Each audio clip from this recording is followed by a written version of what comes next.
Hi. So today's topic, I want to talk about stop waiting on people to change. Stop waiting for that man to change. He's not going to change. Or stop waiting for this person to be who they were in the beginning stage. Because most likely that was just love bombing. And he, came in the beginning, was everything you wanted him to be. Was, oh, we're going to have kids together. We're going to get married. We're going to do this. We're going to do that. Seemed like the perfect person, right? That was all a lie. That was love bombing. He's not really that, because if he was that, he would have stood that. And anytime a man is in the beginning of a relationship just saying all those things, that's not normal. That's not normal. For when, as soon as you get in a relationship and all of a sudden this person's like, I want to marry you and have kids with you. No, that is love bombing. It's not healthy. It's just the 101. That's the first sign of a narcissist. So always look out for that. But I just wanted to say this topic is about stop waiting for this person. Stop waiting for this person to be who you want them to be. Stop waiting for this person to, just be who you need them to be. Like, be who you need yourself to be. Stop waiting for somebody that isn't going to change. Like, most likely that person is going to continue doing what they're doing. That person's going to continue cheating on you. That person is going to continue stressing you out, being toxic, being just not who you need them to be. Like, and just think about it for a second. All that time that you're with this person, waiting on a person to change, you're wasting your life. Like, you can't get that time back. And I've been there, and that was something that I needed healing from, because all the years that I wasted with that person, and that person kind of kept me like stuck, I really was angry about that, and I needed peace to be set free from that. But like, think about it. You can't get those years back. You cannot get any of that back. Like, when you actually sit there and wait, come on, a year passes by, 2 years, 3 years pass by. This person is still getting caught cheating. This person is still not treating you right. This person is still making you stress at home. You're still arguing with this person. You're going through things, It's not healthy for you. It's not healthy to live in an environment like that. But cut it off. I know it's hard. And I know, like, when you love somebody, it is hard. So, like I always say, pray. But for real, you got to break that soul tie. Like, literally, it really is a soul tie. When you actually lay down with somebody and your soul intertwines, and you become connected on a deeper spiritual level. So it's harder. And it's harder for women to let go of men than men let go of women, because I don't know, it's just something with us. Like, we get more connected and attached. So, like, I had to pray for certain people in the past. Like, I've been there more than once. I will literally pray to God and be like, Lord, I pray that you just remove my feelings for this person. Like, you help me leave this person. And He's done it. But for the people that, like I said, always in my videos, that don't believe in Jesus, like, literally, like, just cut them off. Like, it's better to kind of do it quick. It's easier to do it quick. Like, you know what? I'm done.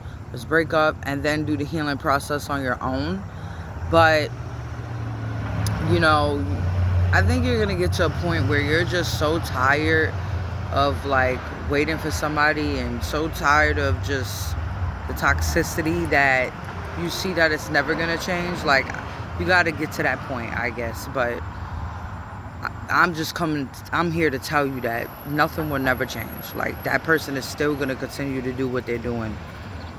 And you deserve better. You deserve to be at peace. You deserve to be free. You deserve to be, like, with yourself, loved and cherished and honored. Like, you deserve to live in a peaceful environment, sweetie. Like, it is not worth it. It's not worth it for a man to be holding you back. It's not worth it for a man to, you're wondering, is he coming home tonight? Or you got to worry about checking somebody's phone. Like, that's not healthy. Like, why would you want to be with somebody that you got to worry about checking their phone?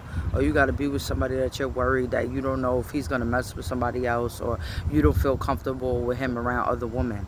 That's a red flag right there. Whenever you have a man and you feel like you have friends, and you have other attractive friends and stuff like this, I've been there before, and you feel a little insecure, like, around your friends, like, you watching your man to see how he's acting.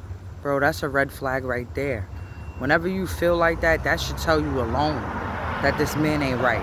That you don't know if this man will go around and sit there and mess with one of your friends or do something like that, this man is not right. Like, it's time to take our power back for real. Like, stop messing with these men that don't care about us. Stop messing with men that just are dealing with childhood wounds and they need to be healed. Like, it's too much now. It really is. Like, it's time to really just take our power back and be at peace and be set free from the bondage of a relationship. Like, it's so much better to be alone. You know, I know it's scary sometimes, you know, when you feel like, oh, being alone is scary. It's not scary at all. It's not. It's actually so peaceful being alone. Like, it really is. And it's so much better on the other side, I promise you. That's coming from my testimony, my point of view. Like, it is so much more peaceful. Like, you wake up, you're not arguing with somebody. You wake up, you're not checking nobody's phone. You know, you don't have to worry about what that person is doing. You're not arguing with anybody. You're at peace. And then, you know, when you find the right person, then, you know, so be it. There won't be, you know, not every relationship, not every marriage is perfect. So, of course, there's going to be disagreements, but not in a toxic way, a healthy way. You know, healthy disagreements. Then there comes compromise. Then there comes, you know, but I feel like you should get to know somebody before you just go into a relationship, especially not sleep with this person as soon as you meet them. You know, go on a few dates, like, get to know them, go through the dating process. And like I said, the love bombing, something to definitely look out for in the beginning of the relationship. Like, if you you know, find this person just extremely overbearing, like, they always call you, they're always texting you. And there's nothing wrong with being a quick texter, because I text back very fast, so, you know. But, like, as soon as you meet this person, like, they're just, what are you doing? What are you doing? Where are you? Who you with? Like, and it's just too much. Like, it's just too much. And at first it feels good, you know, it does, but it's not good. It's unhealthy. It is definitely toxic. So you'll sit there and you'll get these like, they'll be like, oh, like I said before, I want to marry you, or I want to have kids with you, or something. Like, it's just not, it's not right. It sounds like a fairyland.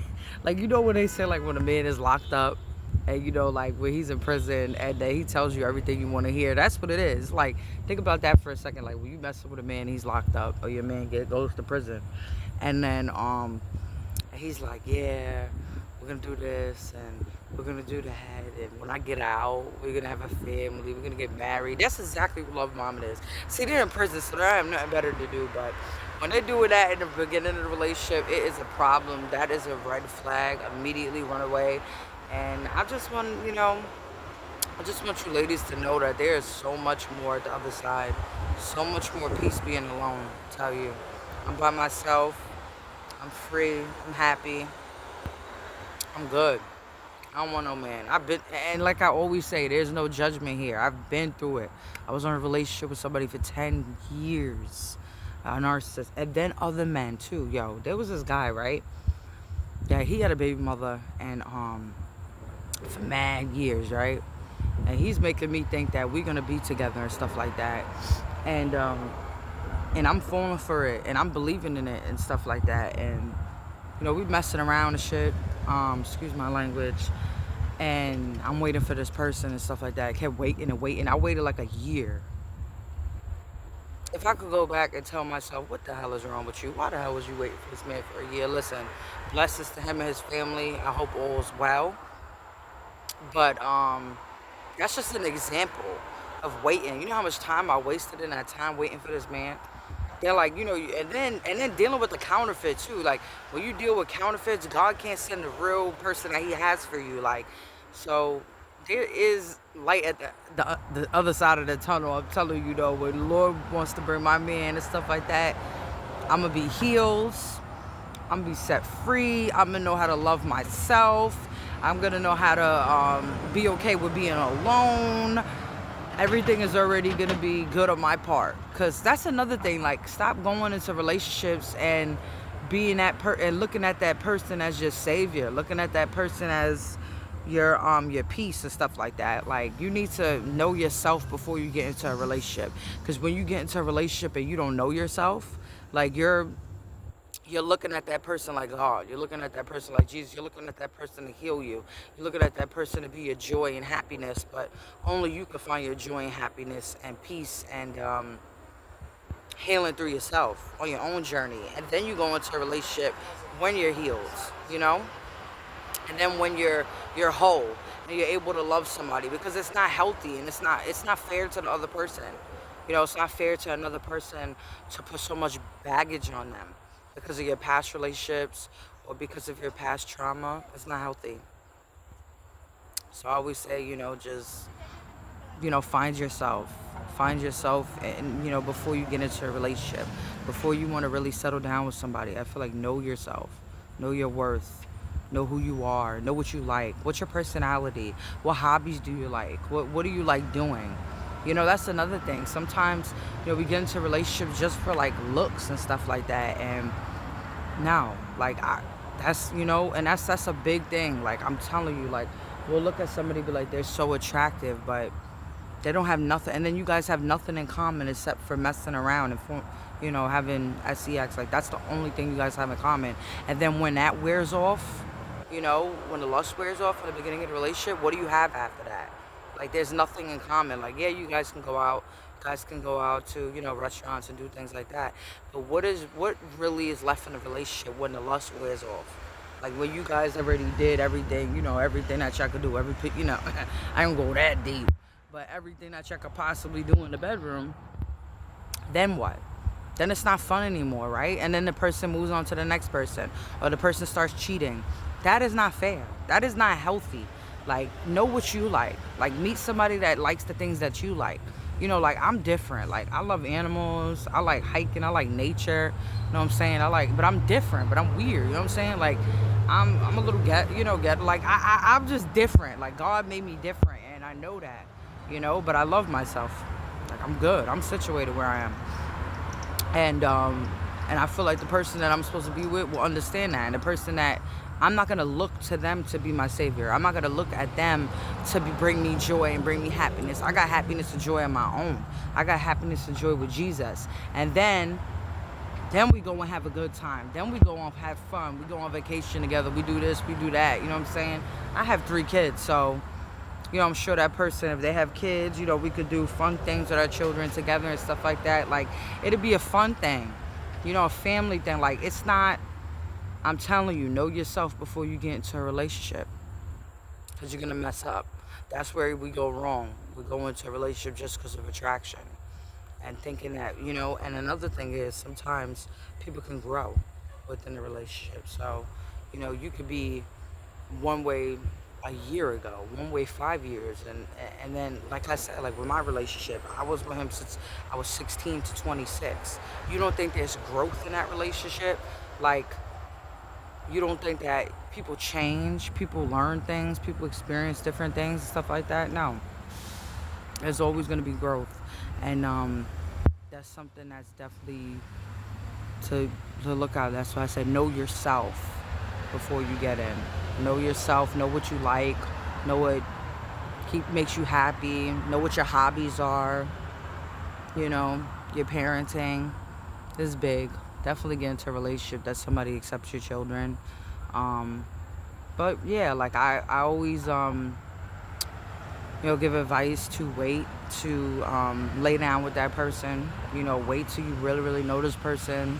Wait to see that they respect you for who you are, not just for your body, but they respect you for you alone, and see what they bring to the table.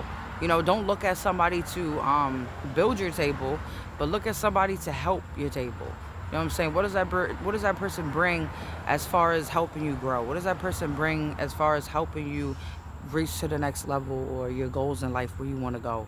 But don't look at that person like you need that person to grow. Look at that person that a helpmate. Like, what can they do to help me? Right. But yeah.